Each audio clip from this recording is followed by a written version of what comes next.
Hello everyone, welcome to another build guide. Today I'm bringing you my Necromancer Bone Golem Volatile Zombie build. This is a build that if you watch my stream you might be familiar. I played it before, but I've never made a build guide, so here it is. As you can see, we managed to push 740 waves in just a couple of 4 days. We're not even level 100. We did everything on stream, of course. And I'm gonna show you guys how the build plays first. Let's do a random map.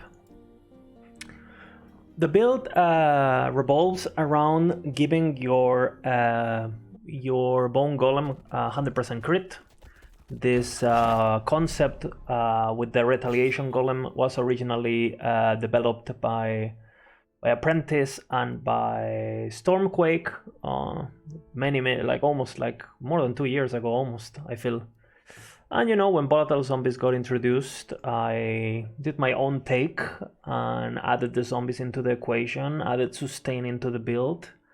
And now with the appearance of some of the new uniques, it's gotten even crazier. So again, the build is very simple. You summon your Golem, you get your Dreadshade on it, and then you summon, you do Ripblots, right? And then you just go to town with a shit ton of Caspit.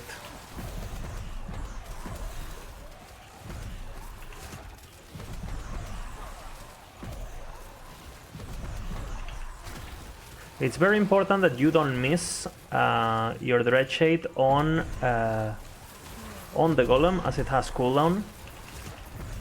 So if you miss it, your build is gonna be basically disabled for a couple seconds. If you have zombies around and you don't want to miss it, what you can do is you can just resummon the Golem at a different location like this, right? So you make sure that you don't miss it. We're also using Ripblot not only to generate ward with Twisted Heart of Ucarus, but we're also giving our of minions 30% more damage. Well, a 30% damage increase that is multiplicative. Really powerful. As you can see, the ward gets pretty ridiculous, the sustain gets pretty ridiculous, and again the damage is really good. I've done tier 4 Julra, tier 4 everything basically, tier 4 champions, tier 4 Soulfire, tier 4 Lightless Arbor. Yeah, I think it's a really good build. Again, Necromancer is probably one of the best classes in the game. And yeah, for this particular version that I'm showing, I'm not snapshotting anything. But you know, you could snapshot your minions, you can snapshot Ore of Decay, and the build could get even crazier. Again, I only have 85 intelligence, you can get close to 150 with Exalted Gear. And obviously your war retention will go up, and your war generation will go up. The more HP you have, the more ward you will get to, because of how Twisted Heart of Ucarus works. So let's take a look at the skills, and I'll explain, and the passives, and I'll explain a bit what we're doing here. So our main skill, obviously, is Bone Golem. The most important part, again, is the Retaliation setup. You grab the Bone Nova with the triple bone chance from ally hits, and obviously because we are hitting it, you can see all of those things going on. That's the Nova, right? When we hit him, we need to make sure that we're hitting him. You can see the Novas, and they do a lot of damage. Again, we give him all the damage multiplications. We make sure that it pierces, so we get AoE. And we also give him the threat, so he basically... enemies will prioritize him. You gotta be careful with this priority, because it's not like 100% priority. So basically what you always want to do is you want to make sure that the Golem is in front of you and your objective, right? And you know, if enemies suddenly spawn behind you, you kind of like reposition yourself behind the Golem. You also gotta be careful, because there's gonna be certain projectiles that go through the Golem. So it's really important that you learn what things he can block and what things you have to sidestep, okay? Again, you can see, even though he's losing a lot of HP, thanks to the leech that he has, when he starts critting, you can see that his sustain is just like absolutely insane. Obviously we have zombies also for the damage, you know, for extra damage with the bone infusions and everything. So, you know, a bunch of numbers going on.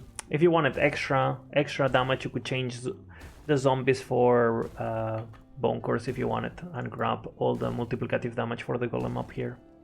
But again, the Golem is your main guy. If you have extra points, put them into health and armor, put them into attack speed so he gets a bit more reactive and his AI works a bit better.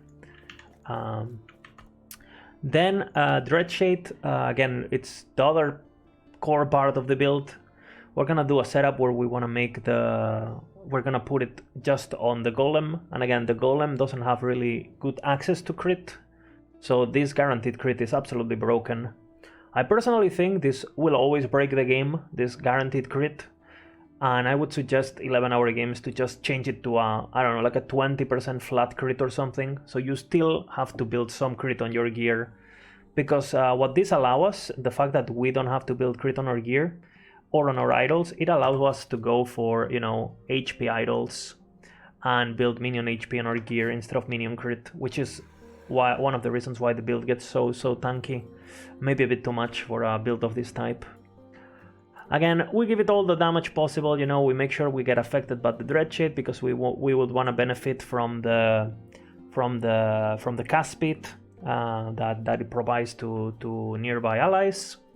We're also gonna give him the extra attack speed just so he gets a bit more aggressive and his movement patterns are a bit, you know, his animations get a bit more fluid.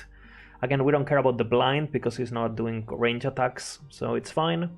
If you had extra, like 2 to Dreadshade or extra points on Dreadshade, you could max Lingering Doom, or you could go for Martyrdom. Because again, if you have like 15 Vitality just from the passive points, you know, that's 25 point armor per Vitality for yourself and the Golem.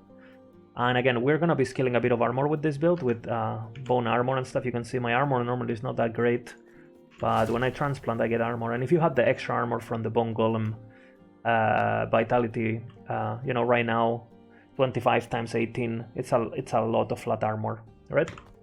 So again, pretty cool stuff. Again, Dreadshade pretty standard, gives us a shit ton of damage and it's just overpowered as fuck. Then we have Transplant. Transplant is kind of optional. I would say the only core thing that you need is the cast speed, because obviously the faster we cast, the more Ripblots. The more Ripblots, the more Novas from the Golem, and the more procs of Twisted Heart of Ukeros. You know, the more mana we get back so we can summon more zombies, etc. I go for the bone armor again for just a bit of mitigation and just get that extra layer of defense with the armor. Again, the flat armor of bone armor is actually not to be underestimated. You know, this plus the effect, you know, you're getting a lot of armor, almost 400 armor is not a joke.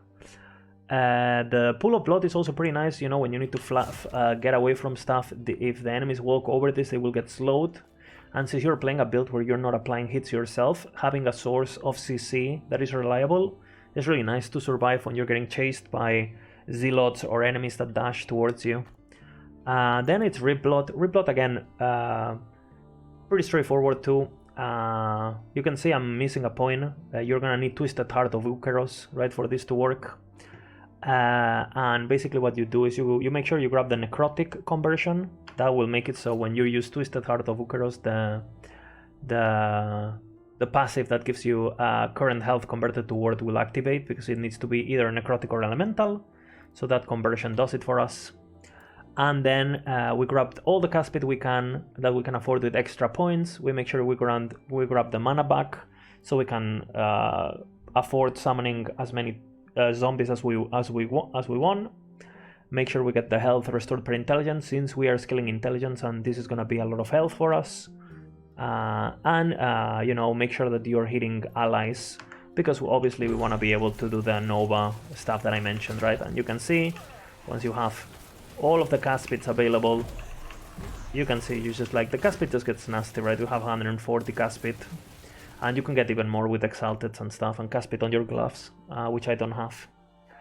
Again, pretty straightforward. And then Volatile Zombie, it's kind of optional also. The most important part would be these points. Make sure you grab the healing from Zombie. If you feel like you're not casting Ripblood fast enough to sustain, and you feel like, oh man, my health is going a bit too low, you can see that you can get a lot of ward even without the zombies, right? You can get a lot of ward to just make the build really, and this is really tanky already. what you could do is you can take this point off, right? So the zombies will also keep you in touch. So basically, you would do your Dread Shade, and you can see that when you cast zombies and the zombies explode, they're gonna be healing you, right? So this is like the full combo, basically. But my setup is already pretty self-sustainable, so that's why I'm running the extra word from them. But you could do that if you wanted. And again, you just give them a shit ton of damage. I really like the execute for killing bosses and stuff. Get them the extra speed, make sure you grab the damage notes because they do a lot of damage, even if they're not critting as often, and Golem is our main AoE clear. Like, zombies are really good for single target. And that's pretty much the skills. Again, you have a lot of variety here, you know. As long as you grab this stuff here, everything else is kind of optional, you know. You could grab the cooldown if you're not don't want to make the build too APM intensive, you can go for the cooldown. You could go for you know, making them jump if you enjoy that animation and you like it. You could go for Mark of Death. If you don't have a Mark of Death idol, you can see I have minions have a chance to apply Mark of Death. This is pretty important because it will increase our damage by 25%, reducing enemies' protections. And yeah, pretty straightforward. Okay, let's look into the passives now. Again, really straightforward leech stuff. Acolyte stuff, we go for the intelligence. Again, intelligence is the best stat for us because it gives us ward retention, it gives flat health to our golem and our zombies, which gives us ward based on health, right? And it also gives it damage. So again, you just want intelligence everywhere, pretty much. So we're gonna grab all the intelligence available to us. We're gonna grab the intelligence and the necrotic rest, so gearing is a bit easier. Vitality and minion HP, we're double dipping from this, right? The vitality will give us armor with Dread Shade. The minion HP is great, and the extra HP is great for us to, like, this 8 points are super high value because we're getting 25 armors times 8 with Dread Shade. We're getting the increased health and with the vitality. This cast speed is really nice because even though our minions don't really benefit from it, when I use a zombie, you can see I have 66 cast speed. When I use a zombie, which is a minion skill, I will get the 20% at cast speed. I'll get the remaining cast speed from just like the Dread Shade and all the different buffs that I have going on transplant, etc. Right. Let's continue. Extra armor, armor per character level. This is really good for the golem because the golem has percentage armor on its tree. So if you give it armor with the +2 golem, right, which is already like around 300, 500, and it also gets this extra 300 armor from the passive tree, you know, with the +75, it's gonna be close to 2000 armor, which, as you can see, it's gonna be the same for him. It's gonna be almost 40% damage reduction for the golem, so he gets really tanky in the higher waves and in the harder content. Again, for Leech, again, we grab all the intelligence and the mana regen. The mana regen helps a bit, but we're mainly going for the intelligence here. And then for Necromancer, again, we want the minion damage and the cast speed. If you didn't want this, you could go for this, honestly, because again, I mentioned how the cast speed and the attacks for the minions is not that great. So you could go for this if you want, but I just think the values are not high enough for it to be worth it, and I'd rather just like get the minion damage and make the golem a bit more proactive with the attack speed. Again, you put just enough points so you can get the minion armor shred. This is absolutely huge. We have a lot of hits, and this will basically multiply our damage by, you know, it will double our damage pretty much once we fully stack the armor shred, which we will do very easily because the golem just procs novas non-stop as it gets hit. Then we grab again the increased health for us. We don't really care if the minions lose 24% health because again, we're giving them thousands of health, so it's not a big deal. This is reduced, so it's just like, it's like additive with increased health affixes. So it's basically one of your tier 5 affixes is going to be tier 4. It's completely worth it giving yourself the HP. Vitality and minion res, again, great for us. The vitality is HP, it's going to be armor later on with Dread Shade, and it makes the golem tankier. Then you go for all the crit stuff, right? And your own attack speed, really important for keeping Rip Blood fluid. The crit multi, since we're gonna be 100% critting, and the chill chance really good for CC. Again, more intelligence, absolutely amazing, right?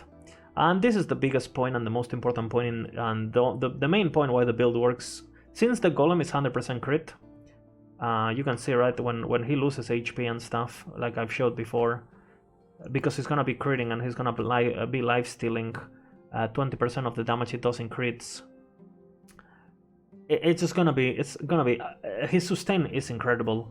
Again, like you are at wave 700, you know, and the golem is getting hit. You can see his HP. It's literally like a roller coaster.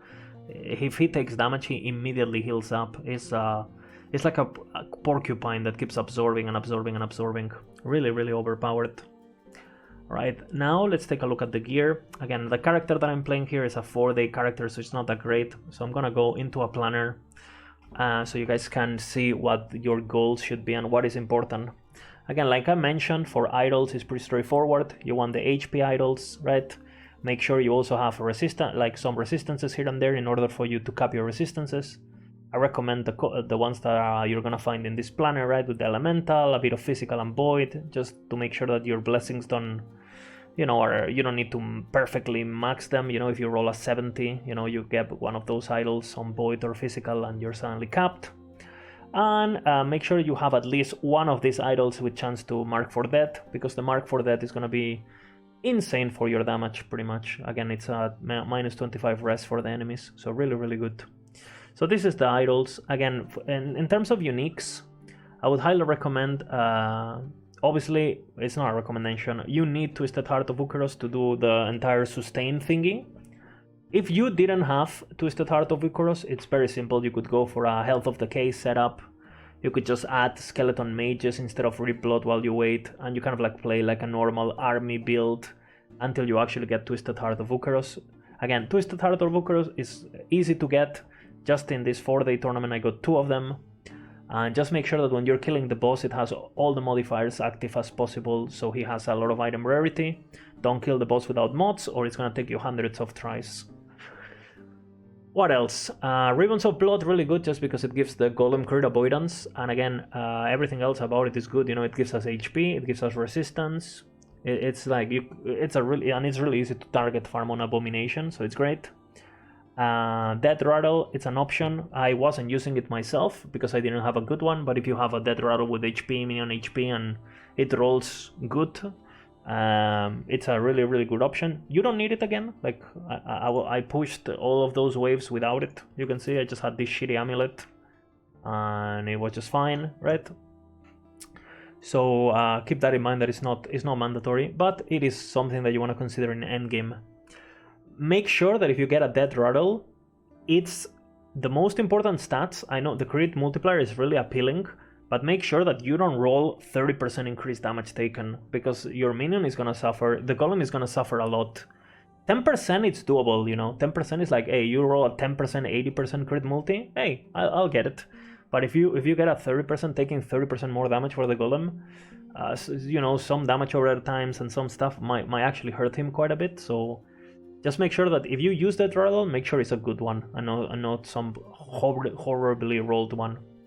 Again, we're using the new Fleshbound Tome just because I wanted to not use a Bastion of Honor, but if you have a Bastion of Honor, you can be even more immortal, you know, and use it completely, no problems whatsoever. But you know, we're getting some resistances, the minion stuff, the intelligence. It's a pretty good base, I like it. It looks cool too, reminds me of Evil Dead. That's Epoch. Again, stuff we want: intelligence, minion HP, increase HP. You can see it on the planner, right? Make sure you got cleanse on your belt, HP, armor everywhere, minion health everywhere, intelligence everywhere, cast speed wherever you can. And that's about it. And for the weapon, we're going for a scepter. The reason I'm going for a scepter is because we can get cast speed on it, which is really nice. We can get the minus 3 mana cost, which makes Rip Blood cost 0 mana, so we can just spam it non-stop. This is really important. You only need tier 1. And the suffixes on Scepter are just the best for this kind of build, because we can get the spell minion damage, which obviously we're doing, and the physical minion damage, which the Golem is mainly 100% physical, and the zombies are half physical, half fire, so still better than nothing. And again, look at the weapon I was using. I was literally just using a weapon with cast speed, and that's it. No damage, no nothing. And we were able to, again, push, you know, 700 waves, clear all the tier 4s and stuff. So imagine if I had a good weapon, right? It would just be ridiculous. And I mean, in terms of gear, that's pretty much it. When you play minion builds, it's very important to remember that blessings are really important. You can get free void resistance, and there's nothing else you want here. Free lightning resistance, nothing else you want here. Crit avoidance, and you just get crit avoidance somewhere in one of your rings, whatever. And, you know, physical resistance for free. And then here you could get endurance, you can get minion damage. If you can seal some endurance to cap endurance to 60%, it's better, you know. But I didn't want to get the planner too complicated, sealing stuff everywhere and confuse you guys. But you should try to get 60% endurance somewhere. You know, try to seal endurance somewhere on your, you know, on your. Try to get it on your relic if you have LP, or try to seal it on whatever you can, you know. And yeah, that's pretty much the build. Another honorable mention at the end. You can see in the planner we have Quicksilver Coil. Quicksilver Coil gives you haste, right? And you can see I'm not using it because I needed my ring for crit avoidance. But I have one. Seal coil. But I have a silver coil ring. And the good thing about this is, like, you can see that normally when we use Riplot, our cast speed is 86, right? But if I use, and our movement speed is 35, which is really, really slow. But if we use silver coil ring, we actually get haste, right? By hitting our own minion. Which gives us... it gives us 70% movement speed, and it also gives us cast speed. So again, not a joke. Really, really nice. Getting haste on for the 30% movement speed. Right? Really nice. And you can also, you could also, if you really, really want it and you're lacking cast speed early on, you could try to get Frenzy from Dreadshade, but I don't recommend it. Again, thank you guys for watching. I hope you guys enjoyed the build, and yeah, let me know how it does. I'll see you guys on the next one, and bye bye.